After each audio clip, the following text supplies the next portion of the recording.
हाल ही में भारत को एक ऐसे क्षेत्र में कामयाबी मिल चुकी है जिसके लिए भारत की कंपनियां कई सालों से मेहनत कर रही थी। भारतीय कंपनी की इस सफलता के बाद भारत की आत्मनिर्भरता और भी ज़्यादा बढ़ने वाली है। आज की इस वीडियो में न्यूक्लियर पावर प्लांट में यूज़ होने वाले फ्यूल मेकिंग टेक्नोलॉजी की बात करेंगे। इसके लिए स्टीम जनरेटर का उपयोग किया जाता है। इसके लिए भारत अभी तक दूसरे देशों पर पूरी तरह से डिपेंडेंट था, लेकिन हाल ही में यह पता चला है कि भारत की दिग्गज construction and manufacturing company Larsen and Toubro ने कई सालों की मेहनत के बाद 700 मेगावाट के स्टीम जनरेटर को सफलतापूर्वक स्वदेशी तकनीकी से विकसित कर लिया है। इस स्टीम जनरेटर का इस्तेमाल न्यूक्लियर पावर प्लांट में यूज़ होने वाले फ्यूल को भरपूर मात्रा में किया जाता है। भारतीय वैज्ञानिकों ने इसे तय सीमा के लगभग 12 महीने पहले ही स्टीम जनरेटर को सफलतापूर्वक विकसित कर लिया है। पूरी अपडेट क्या है इसे विस्तार से समझेंगे। उससे पहले यदि अभी तक आप लोगों ने चैनल को सब्सक्राइब नहीं किया तो चैनल को सब्सक्राइब कर लीजिए और वीडियो को लाइक करने के साथ ही वीडियो को अपने दोस्तों के साथ शेयर जरूर कर दीजिए। यह आपके लिए 1 सेकंड का काम है, लेकिन इससे हमें काफ़ी मदद मिलती है आगे ऐसी वीडियो बनाने के लिए। और कमेंट बॉक्स में आप सभी लोग एक बार जय हिंद जरूर लिखें।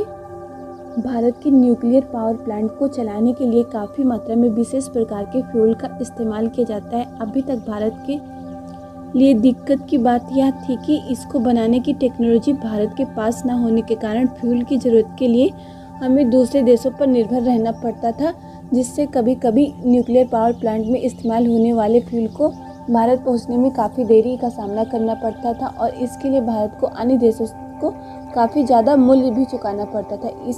इसी फॉरेन इन्वेस्टमेंट को बचाने के लिए और भारत की आत्मनिर्भरता को बनाए रखने के लिए भारत की construction and manufacturing company Larsen and Toubro इसकी टेक्नोलॉजी पर काफ़ी लंबे समय से काम कर रही थी। हाल ही में पता चला है कि भारत की LNT स्टीम जनरेटर इंजन को सफलतापूर्वक विकसित कर लिया है। स्टीम जनरेटर इंजन एक हीट एक्सचेंजर है जो परमाणु रिएक्टर कोर में उत्पन्न गर्मी का उपयोग करके पानी को भाप में बदल देता है। ये steam generator nuclear power corporation of India limited को आपूर्ति किए जाने वाले बहुत ही महत्वपूर्ण कंपोनेंट है। भारत के लिए यह सबसे अच्छी बात है कि इसको समय सीमा के लगभग 12 महीने पहले ही विकसित कर लिया गया है। यह लार्सन एंड टूब्रो कंपनी की मेहनत का ही परिणाम है। लार्सन एंड टूब्रो एक भारत की सबसे बड़ी निर्माण कंपनी है। इसका मुख्यालय मुंबई में स्थित है। भारत में जितने भी न्यूक्लियर पावर प्लांट चलाए जाते हैं उनमें इस्तेमाल होने वाले ईंधन को हम दूसरे देशों से आयात करते हैं। इन न्यूक्लियर पावर प्लांट को बनाने में जितने भी रिएक्टर का इस्तेमाल किया गया है उन्हें भी अमेरिका और रूस जैसे देशों से मंगाकर विकसित किया गया है। लेकिन अब भारत में स्वदेशी रूप से इस टेक्नोलॉजी को विकसित करने के बाद अब अन्य देशों जैसे रूस, अमेरिका आदि से रिएक्टर और न्यूक्लियर पावर प्लांट में उपयोग होने वाले ईंधन के लिए निर्भर नहीं रहना पड़ेगा। भारत ने अब परमाणु ऊर्जा के क्षेत्र में एक बड़ी कामयाबी हासिल कर ली। इस कामयाबी से भारत को परमाणु ऊर्जा के क्षेत्र में और अधिक ताकत मिलने वाली है। इसके द्वारा अब हम अपने परमाणु ऊर्जा के क्षेत्र में प्रोडक्शन को और अधिक बढ़ा सकते हैं। भारत के पास स्टीम जनरेटर होने से अब भारत खुद ही फ्यूल बना सकता है। भारत में खुद ही फ्यूल बनाने से जो फ्यूल इंपोर्ट किया जाता है उसकी लागत भी बचेगी। इस बचत से भारत में प्रोडक्शन को और तेज़ी से बढ़ाया जा सकता है। इस तरह की तकनीकी बहुत ही कम देशों के पास अभी उपलब्ध है। इस टेक्नोलॉजी का डेवलपमेंट करने के बाद भारत अब उन पावरफुल देशों में शामिल हो गया जिनके पास पहले से ही न्यूक्लियर पावर प्लांट में उपयोग होने वाली फ्यूल बनाने की टेक्नोलॉजी मौजूद है। इसके अलावा पिछले साल national power corporation of India की तरफ से न्यूक्लियर पावर प्रोग्राम के तहत भारत की दिग्गज manufacturing company Larsen and Toubro को लगभग 700 मेगावाट के न्यूक्लियर वाटर रिएक्टर बनाने का कॉन्ट्रैक्ट भी दिया गया है और तभी लार्सन एंड टूब्रो ने न्यूक्लियर वाटर रिएक्टर को सफलतापूर्वक विकसित करके national power corporation of India को दिया था। तभी लार्सन एंड टूब्रो को स्टीम जनरेटर को बनाने का भी कॉन्ट्रैक्ट दिया गया था। इसके पहले भी भारत की कई कंपनियां स्टीम जनरेटर को डेवलप करने पर काम कर रही थी, लेकिन सफलता नहीं मिली थी।